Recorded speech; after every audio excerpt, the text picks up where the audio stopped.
a lot of people, they have like those stigma about you, and They always do. they.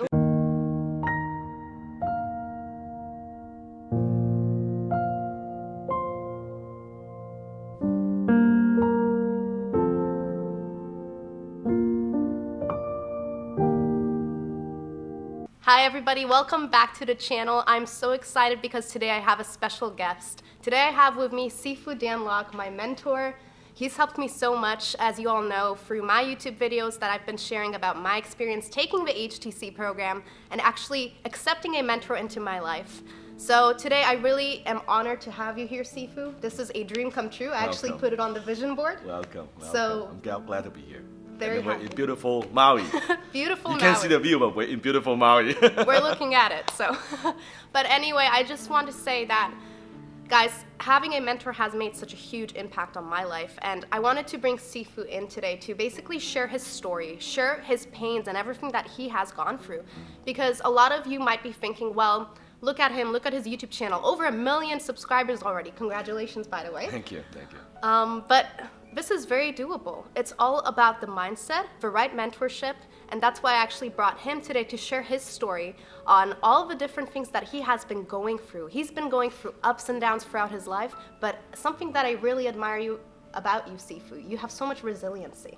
So much resiliency. So before we get into your story, I actually want to ask you, where did that resiliency come from? I think in life we are motivated by two things, either desperation or motivation. And I think most people are more motivated by desperation, where you get to a point where you hit rock bottom, that you have no other choices but to go up. So at first, people asked me when I was $150,000 in debt, because I was getting into all these business ventures, all these crazy business ideas at a young age. And I lost a lot of money, and I lost all my mom's money, her savings. We borrowed money from family and friends, and we maxed out my credit card. So it was $150,000 in debt.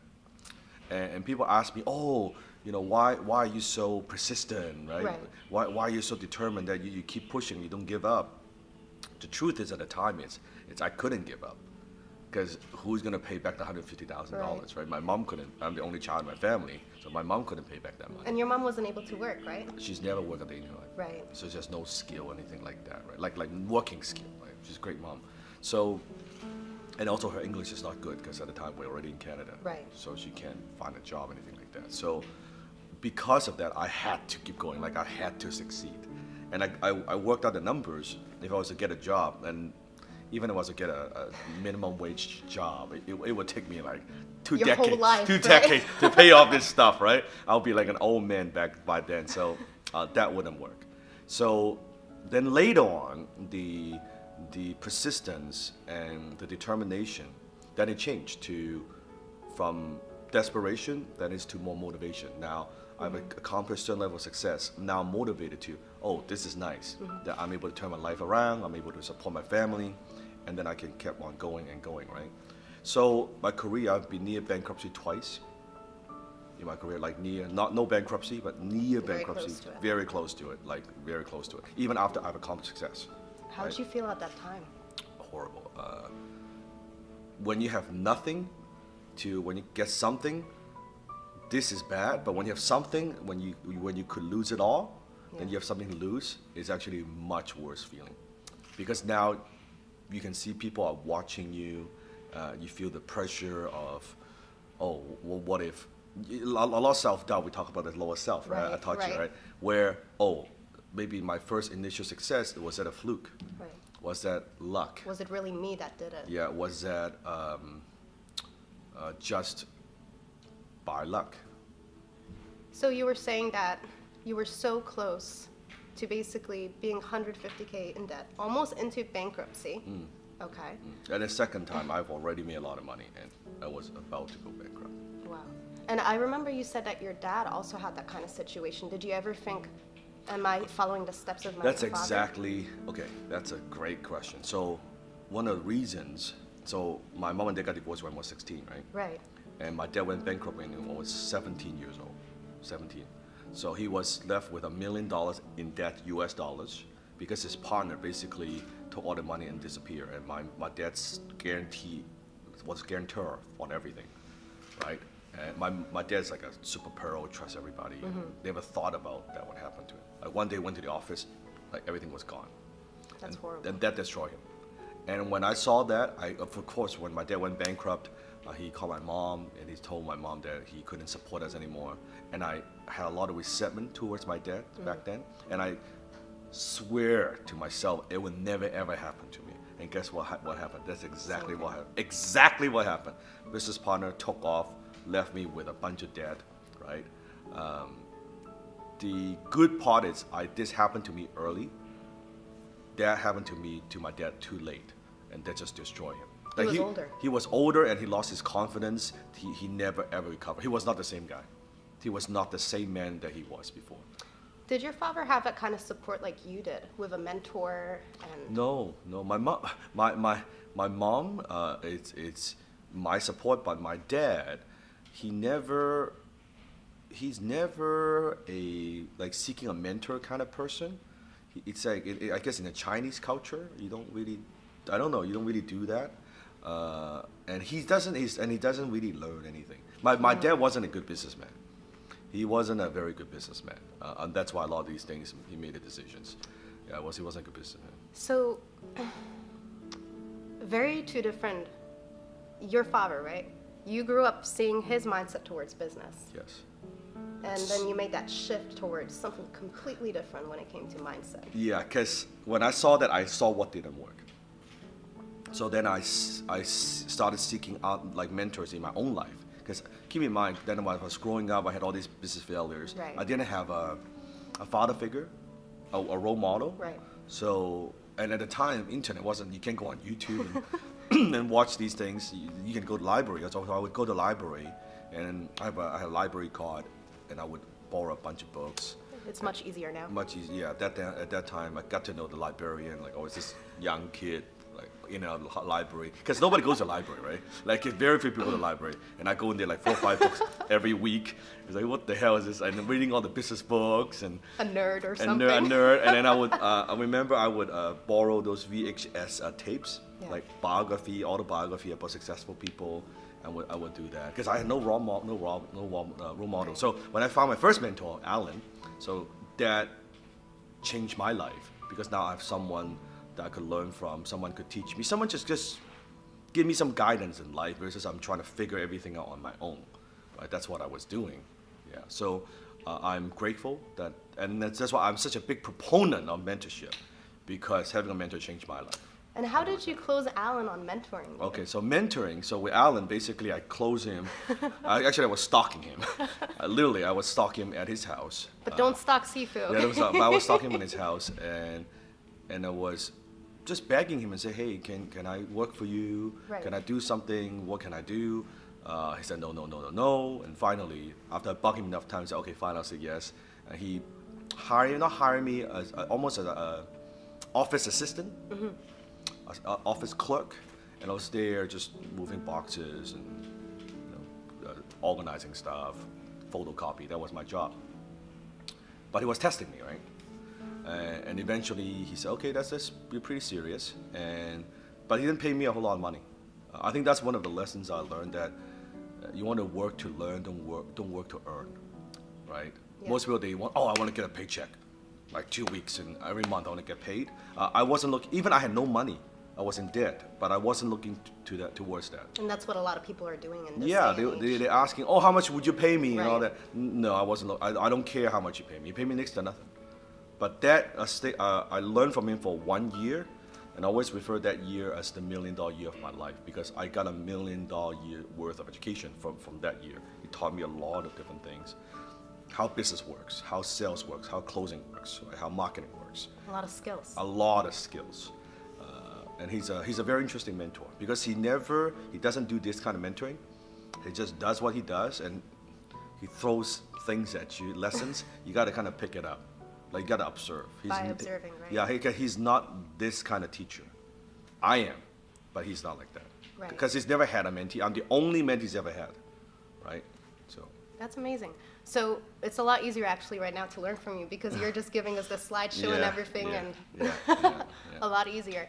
So my next question is basically, I've been reflecting a lot on how I have changed through taking the HTC program as well. Yeah. Initially, before I got into it, I realized that my mindset was just crappy. Like, really low mindset, very poor mindset, nothing yet in comparison to what you have, really, honestly, Sifu. But the thing is, I was doing everything, quote unquote, wrong, right? I was following everything that people were telling me to do. I went to school, I got an education, I was studying my butt off to get straight A's and just be able to kind of be that perfect daughter, be able to provide for my mom too, because they actually went for a divorce as well.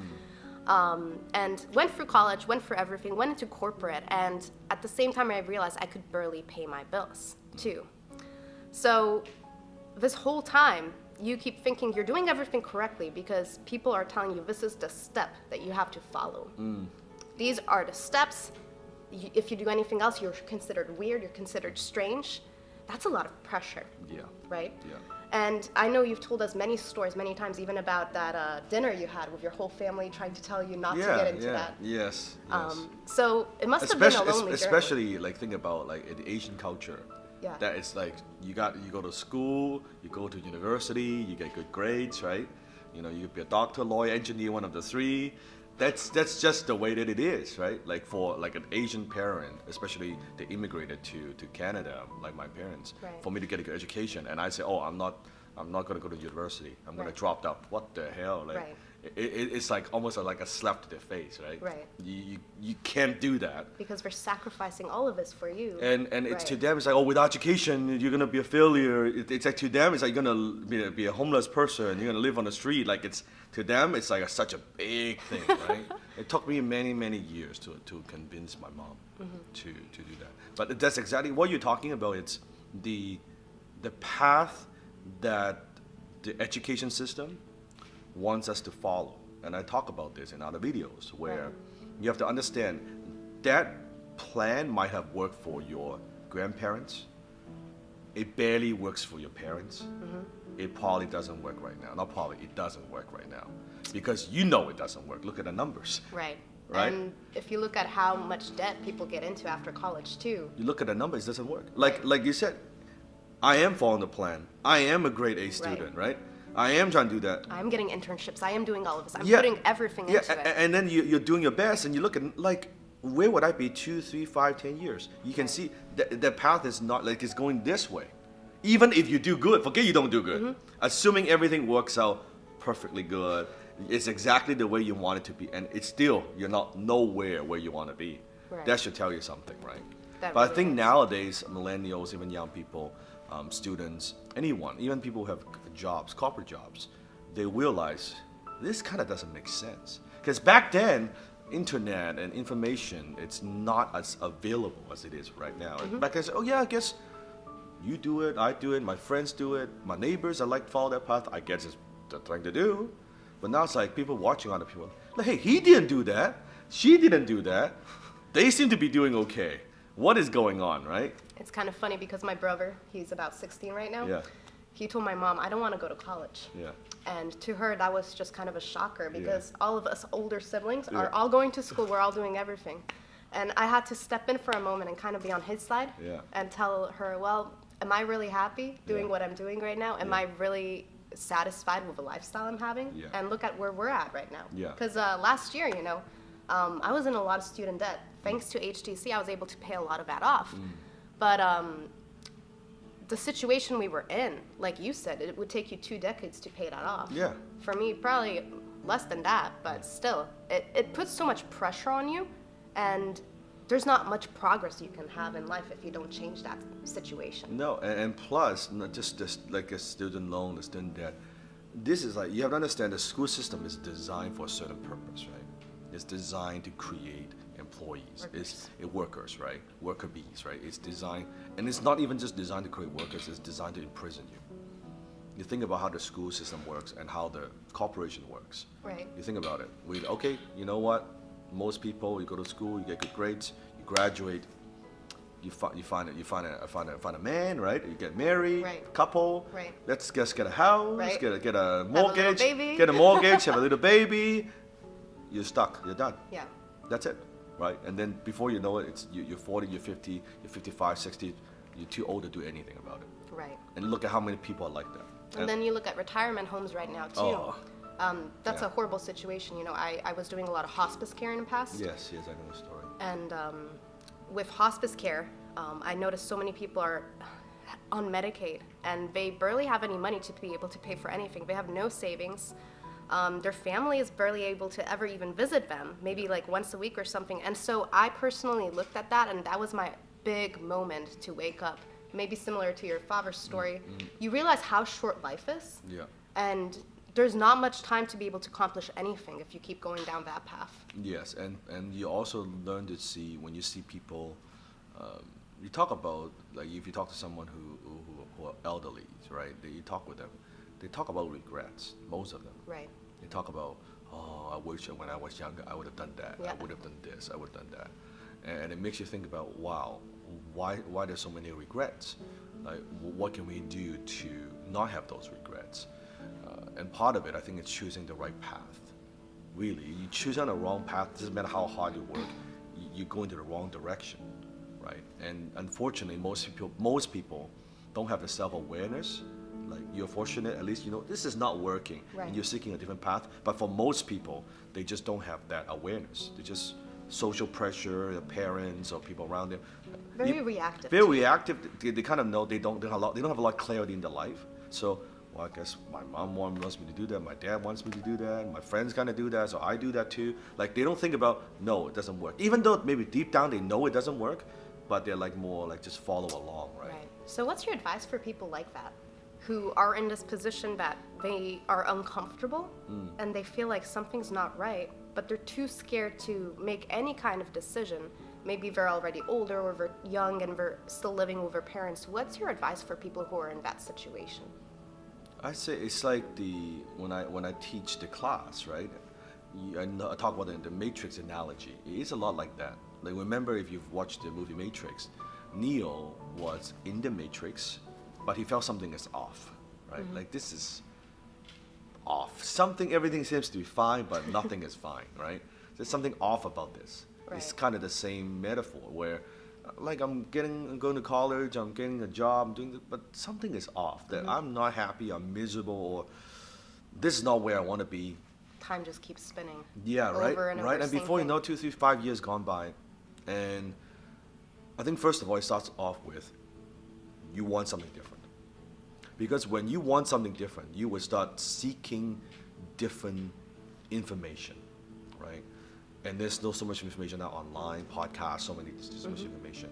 And when you find something that, you know what, that kind of makes sense. To me, about the people so afraid about, oh, try new things or play safe or I don't know how to get out of that.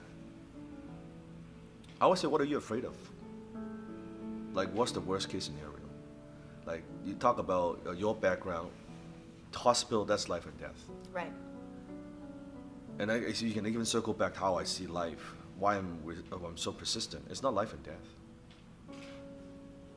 Right? You think about, oh, I learned something new, or I try to develop a new skill, or I tried a different path, or this and that. It's not life and death. Like, to me, what's the big What's deal? the worst thing that could happen? Yeah, nothing. So in the end of the day, it's really just taking that action. When you know I have in my office a big picture of the universe. Every time I have any kind of problems, I just look at that. We're so tiny. We're so tiny. Like, whatever problem, oh, I can make that payment, or I can whatever, I can't get. It's like, it's nothing. It's really think about that. So I have a very interesting view in life where, on one hand, I look at what I do. It's very important because it affects millions of people's lives. Right. At the same time, the opposite view. At the same time, where it's not important at all. So I look at that. Right. What I do is very important, but in the big cosmos time, it's just a bleep, right? So that brings up the question, why are you doing what you're doing? I think it goes back to number one, I want to find meaning from what I had experienced before. your past with your family, my and family, struggles. and I found that it's a little bit like people talk about finding the purpose and mission, right? How I want to find my purpose. Right. I think also to a degree your purpose finds you. I never thought I would be doing this ever. I never thought I'd be here with you. Yeah, I never thought about like, oh, like just imagine Right. poor immigrant boy couldn't speak English, like sleeping in a one-bedroom apartment with my mom. Like, believe me, this is the furthest thing I would have in my mind, right? And I never thought about I want to do this, or I'll impact people's lives. I'll be a global educator. I'll build this massive business. Never ever that came cross my mind.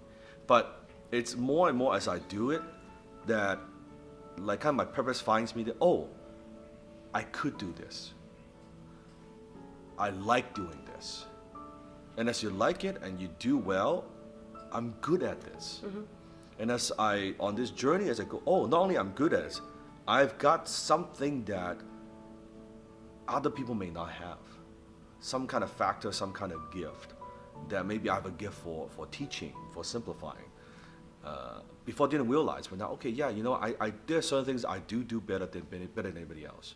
So then to me, life is about personal growth. Life is not about happiness. Life is about personal growth. So it's not about happiness. It's not about personal growth. It's about everything you do. Think about people. I want to get that career. I want to build that business. I want to do whatever. I want to be a six-figure earner. I want to be a millionaire. All that. No, it's all that is just a vehicle. Remember all the obviously in class I teach. I believe at the end of the day, what we want is to be a better version of ourselves. Right. I think it's in our DNA that we want to be better, and how you do it is some people they like want to work out. Right? Mm-hmm. I want to be so strong and so have a great body. That's how they become that better version of themselves. Some people say, I want to be the best parents I could be. That's how they become the best version of themselves, raising the best kid, right? In my case, it's as an entrepreneur, I want to build this business, or I want to impact a lot of people's lives, whatever it is. But I think that's a vehicle for a more fulfilling life, self-actualization process, however you define it. So if that's the case, then if you know the end goal is really personal growth, and personal growth usually comes with pain. It's never easy, right? Because what's easy usually doesn't help you grow a lot, because you stay in your comfort zone.